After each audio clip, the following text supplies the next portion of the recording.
ഇതിനെക്കുറിച്ചൊന്നും ഒരു വ്യക്തതയും ധാരണയും ഇല്ലാതെ സംസാരിക്കുന്നവർക്ക് നമ്മൾ ചെയ്യുന്ന ഒരു പാതകമല്ലേ. റോസോയുടെ ലേഡി മാക്ബത്ത് എന്ന് പറഞ്ഞത് പ്രഗ്നൻ്റ് ആണ്.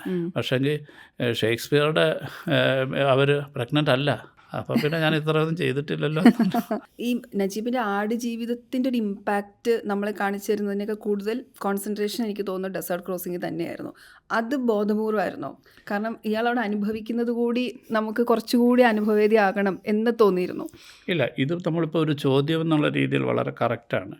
പക്ഷേങ്കിൽ അതിനുവേണ്ടി ഉണ്ടാകുന്നൊരു സമയം എന്ന് പറയുന്നത്, ഇപ്പോൾ ഏറ്റവും ഉദാഹരണമായിട്ട് പറഞ്ഞു കഴിഞ്ഞാൽ ആടും നജീബും തമ്മിലുള്ള ബന്ധം.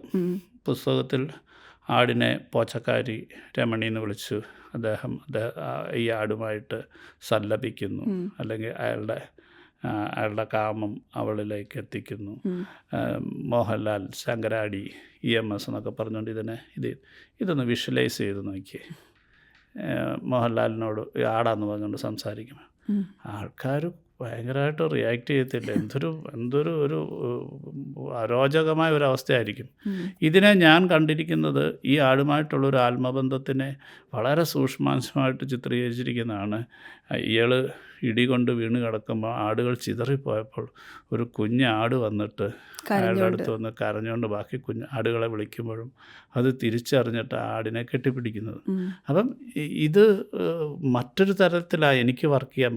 അതിൻ്റെ അകത്ത് മറ്റു ഭൂമിയിലെ എല്ലാ ജീവജാലങ്ങൾക്കും തമ്മിലുള്ളൊരു മാനസികമായ ഇഴയെടുപ്പം ഉണ്ടാകുന്ന തരത്തിലേക്ക് അതിനെ ഉയർത്തപ്പെടുവാനാണ് ഞാൻ ആഗ്രഹിച്ചത്. കാരണം ഇങ്ങനെ ഈ പുസ്തകത്തിലെ പല അധ്യായങ്ങളിൽ ചിതറിക്കിടക്കുന്ന കാര്യങ്ങളെ കോർത്തിണക്കുക എന്ന് പറയുന്നൊരു ജോലിയുണ്ട്. ഇത് ഒറ്റയടിക്ക് ഒരു അധ്യായത്തിൻ്റെ ഇടയ്ക്ക് മാറി വായിച്ചു കഴിഞ്ഞാൽ ഇത് പലതായിട്ട് ഇരിക്കും. ഒരു അധ്യായം കഴിഞ്ഞു അടുത്ത അധ്യായത്തിൻ്റെ ചാപ്റ്റർ നമ്പർ ഇടുന്നത് കൊണ്ടാണ് നിങ്ങൾക്ക് മറ്റേൻ്റെ കണ്ടിന്യൂറ്റി ആവശ്യമില്ലാതെ വരുന്നത്. അപ്പോൾ ഈ കണ്ടിന്യൂറ്റി നിലനിർത്തണമെന്നുണ്ടെന്നുണ്ടെങ്കിൽ ഇതിനെ ഒരു നൂലിൽ കോർക്കണം. ആ നൂലിൽ കോർക്കുമ്പം ഇങ്ങനെ റിലാക്സ് ചെയ്ത് ആടുമായിട്ട് ജീവിക്കുന്ന ഒരാൾക്ക് പിന്നെ അടുത്തത് എന്ന് പറയുന്നത് എന്താണ്? അപ്പോൾ ഇതിന് വളർച്ചയില്ല. എപ്പോഴും സിനിമയെ സംബന്ധിച്ചിടത്തോളം, എൻ്റെ സ്ക്രീൻ പ്ലേയെ സംബന്ധിച്ചിടത്തോളം ഒന്നിൽ നിന്ന് അടുത്തതിലേക്ക് വളരുമ്പോഴാണ് നമുക്ക് പ്രേക്ഷകരെ സംബന്ധിച്ചിടത്തോളം നമ്മുടെ മനസ്സിലേക്ക് വളരുന്നത്.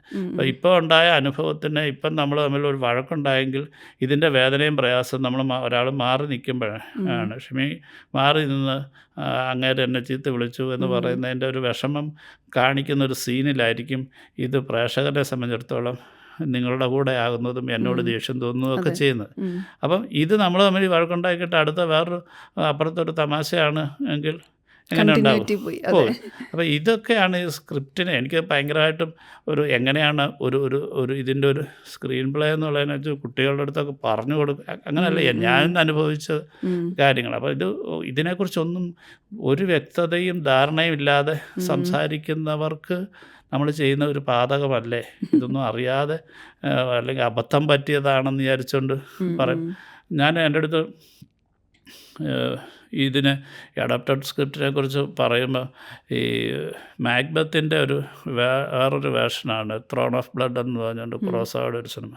അപ്പോൾ അതിൻ്റെ അകത്ത് ക്രോസോയുടെ ലേഡി മാക്ബത്ത് എന്ന് പറഞ്ഞത് പ്രഗ്നൻ്റ് ആണ്. പക്ഷേങ്കിൽ ഷേക്സ്പിയറുടെ അവർ പ്രഗ്നൻ്റ് അല്ല. അത്രയും വരെ വ്യത്യാസമാണ് ഷേക്സ്പിയറിനോട് ചെയ്തിട്ടുള്ളത്. അപ്പം പിന്നെ ഞാൻ ഇത്രയൊന്നും ചെയ്തിട്ടില്ലല്ലോ.